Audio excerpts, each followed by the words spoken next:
إن رب العزة أمر رسوله صلى الله عليه وسلم أن يبلغ أمته مكانته، ولذلك قال: أنا سيد ولد آدم يوم القيامة، وأول من ينشق عنه القبر، وأول شافع وأول مشفع.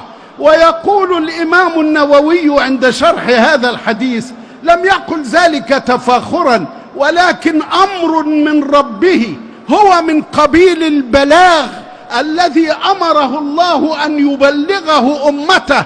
فلو لم يقل لهم أنا سيد ولد آدم لكان أخفى أمرا أمره الله به. ولذلك جاء في حديث آخر يرويه الإمام الدارمي من حديث ابن عباس عندما خرج على أصحابه وهم مجتمعون، فسمع بعضهم يقول: عجبا، اتخذ الله من خلقه خليلا، فإبراهيم خليل الله. فقال الثاني: وما ذاك من أعجب بأعجب من أن اتخذ من خلقه كليما، فموسى كليم الله. وقال الثالث: وعيسى كلمة الله. وقال الآخر: وآدم خليفة الله.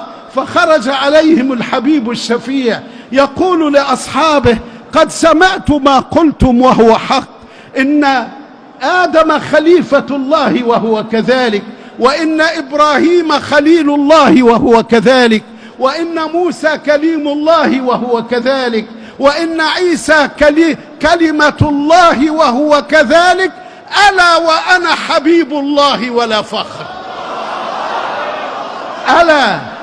ألا وأنا حبيب الله ولا فخر. ألا وأنا حامل لواء الحمد يوم القيامة، تحته آدم فمن دونه ولا فخر.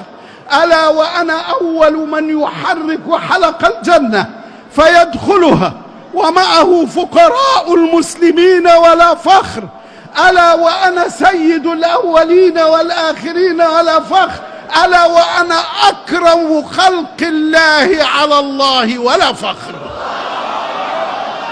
نحن يا سيدي نعتذر إليك ونرجو شفاعتك.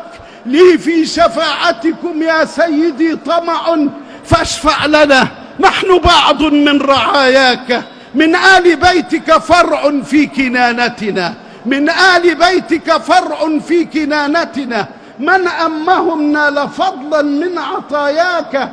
إنا نحبهم، إنا نقدرهم، في الذكر وصى بآل البيت مولاك. إن المودة في القربى تجمعنا في جنة الخلد، يا طه بأخراك. إن المودة في القربى تجمعنا في جنة الخلد، يا طه بأخراك. جئنا نناجيك، جئنا نناجيك، نرجو الله في أمل، فهل يرد فتى بالحب ناجاك؟